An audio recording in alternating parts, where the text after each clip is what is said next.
Stop throwing your money away. Here's the truth about balcony cabins. Most travelers tend to avoid interior staterooms. They have no windows and no views. Some describe them as akin to sleeping in a shoebox in the ocean.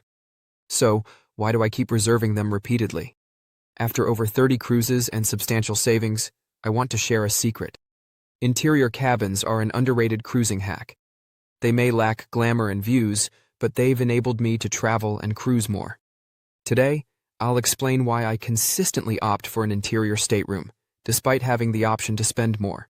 Additionally, I'll share benefits you may not know about, including my balcony upgrade disaster. Let's dive in. First reason: massive savings. To illustrate, during my latest Mediterranean cruise, a balcony cabin cost $2,300, while the interior one was just $1,400. That's a $900 difference, translating into real-life experiences on my trip.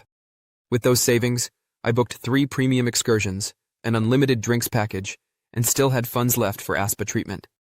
While others enjoyed the view from their balconies, I luxuriated in Santorini's hot springs. Here's the wild part: that wasn't even my best deal. On an Alaskan cruise, I watched prices drop for months using fare alerts. 2 weeks before departure, my interior cabin rate plummeted by $450. A quick email to my travel agent resulted in onboard credit. Many mistakenly believe that higher costs guarantee better vacations, but often you're just paying for unused space. Do you truly need a balcony if you'll spend most of your time on deck or exploring? Let's consider this: the money saved on interior cabins doesn't just vanish. It turns into more cruise opportunities. Last year, I enjoyed 2 7-day trips for what others spent on one cruise with a balcony. And if you think, but I want to enjoy my room, I challenge you to track your room time. I bet it's less than expected. Second reason: total silence. It might seem contradictory, but interior cabins are incredibly quiet. The same rooms labeled claustrophobic often turn out to be tranquil retreats amid cruise chaos. I know this from experience. On my 5th cruise, I opted for a panoramic ocean view cabin overlooking the ship's atrium. It sounded great initially. Views of activities, they said. What they didn't mention was that the atrium transformed into a nightclub until 2:00 a.m. The noise of footsteps above us, laughter, and music made for the worst sleep I've ever had at sea. On my next cruise, I went back to my humble interior on Deck 8, nestled between passenger cabins. The contrast was staggering. The lack of windows meant zero outside noise and no busy hallways by my door. Just pure silence. The kind of stillness that lets you sleep in without a clue. I now have a system. I always choose interior cabins on mid-level decks surrounded by other rooms. Nothing near elevators or lounges. It feels like finding the perfect hotel room secluded from the elevator noise, only amplified. The irony is striking. People spend extra for balconies with vistas and air, only to find sleep disrupted by wind, waves, or rambunctious neighbors. Meanwhile, I'm in my dark sanctuary, sleeping soundly in silence. When excursions start at 7:00 a.m., that restorative sleep is a crucial asset. There's nothing worse than losing an onshore experience due to exhaustion. Interiors safeguard against that without you even realizing it. Third reason: quality sleep. The best-kept secret about interior cabins is that they promote better sleeping than any other type. It's not just subjective. There's scientific evidence. When I booked my first balcony cabin, I anticipated waking to stunning ocean views. However, every morning at 5:45, sunlight burst through the curtains, illuminating the room as if it were noon. I tried everything from sleep masks to makeshift blackout curtains with towels, but nothing worked. My body couldn't grasp that it was still sleep time amidst the brightness. I finished my vacation feeling drained and needing naps instead of enjoying the ship. On my next trip back to an interior cabin, the difference was astounding. I slept uninterrupted for 8 hours. No sunlight tricking my brain, no reflections distracting me, just perfect darkness. With packed excursion days, that rejuvenating sleep surpasses any view. The best part? This phenomenon works anytime. Want a power nap after a beach day? In an interior, your body thinks it's midnight. Need recovery sleep after a late night? Forget the sunbeams ruining it. It's like having control over your biological clock. In contrast, window cabins let sunrise wake you up, whether you have excursions or not. Balconies come with flickering water reflections, keeping you in a half-awake state all night. Interiors grant you the essential rest needed to maximize your waking hours. Never underestimate this. When on vacation, every lost hour of sleep represents money wasted. Interiors effortlessly shield you from that loss. Fourth reason: smart design. My first interior cabin booking filled me with dread. I feared bumping into walls, fitting luggage under the bed, or encountering a cramped bathroom. Reality astonished me.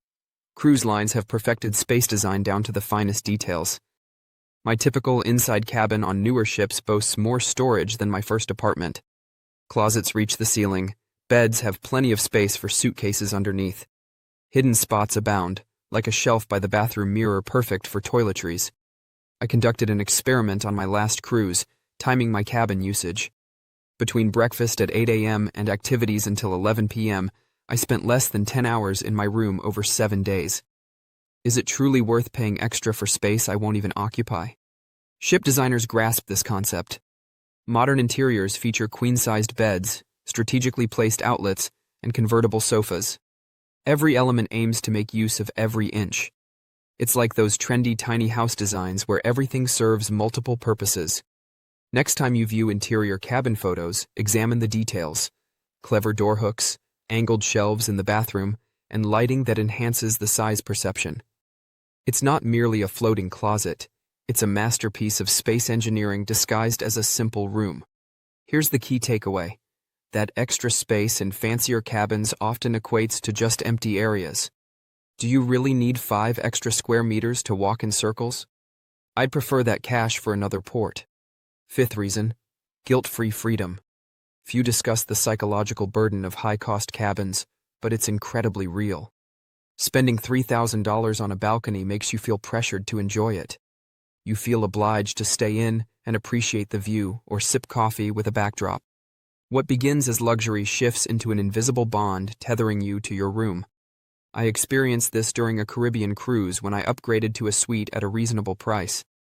Suddenly, every decision revolved around justifying the expense. Attend the nightly show or stay on the balcony. Buffet breakfast or room service. We missed fantastic activities due to that pressure to maximize our investment. With interior cabins, that weight vanishes. There's no internal voice urging you to use your balcony. You sleep, shower, collect your belongings, and explore the ship to your heart's content. It's an exhilarating freedom. Knowing you're not squandering money allows for breakfast on deck, reading in the quiet lounge, or sunset watching from the bow without needing to occupy your private balcony. Interiors provide the mental permission to enjoy the ship on your terms, no guilt attached. When you relinquish that stress, you realize the best cruise memories seldom unfold in your room, regardless of how lavish it may be. Bonus insight: unexpected technology. Brace yourself for this because it sounds surreal. Some interior staterooms now provide ocean views without actual windows. The first time I stepped into one on a Royal Caribbean Quantum-class ship, I had to rub my eyes. A curved floor-to-ceiling screen showcased live happenings outside the vessel. Waves crashing, sunsets, and port views upon arrival. While it's not exactly the same as a balcony experience, you can't feel the ocean breeze or smell the salty air. Still, for anyone with mild claustrophobia, that illusion of space is a game-changer. Norwegian takes it a step further with virtual windows in single cabins, high-definition screens simulating natural daylight. I booked an interior with a virtual balcony on the Harmony of the Seas, mostly out of curiosity. To my surprise, it became my favorite cabin ever. Waking up to a simulated sunrise, sans the harsh rays at 5 o'clock a.m., was fantastic. I could evaluate outside weather while still in bed, aiding my day plans. These innovations are reshaping the industry.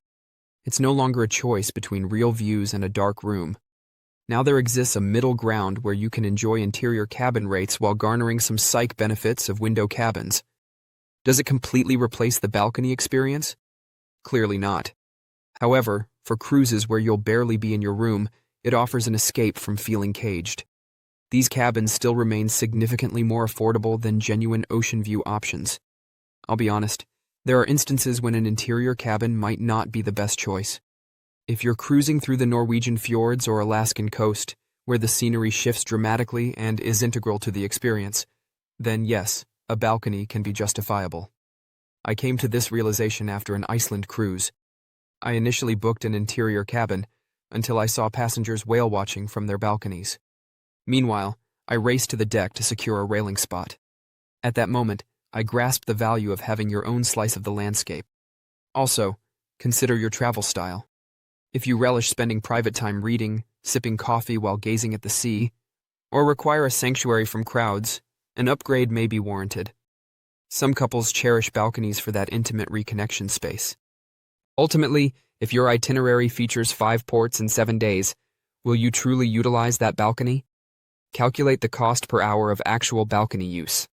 On my Western Caribbean cruise, the balcony would have cost nearly $75 for each hour of real use, which exceeds my budget. The key is self-awareness. If you're someone who thrives near pools, bars, and excursions, an interior cabin likely suffices.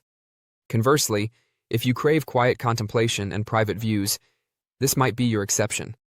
So that's why I almost always choose an interior cabin, and why you might consider it too. You save thousands, sleep better, evade noise, and enjoy a surprisingly functional space. Plus, you liberate yourself from pressures tied to expensive rooms. Next time you plan a cruise, question whether that view is truly necessary, or if you prefer more funds for adventures and restorative sleep. Share your cabin booking preferences in the comments.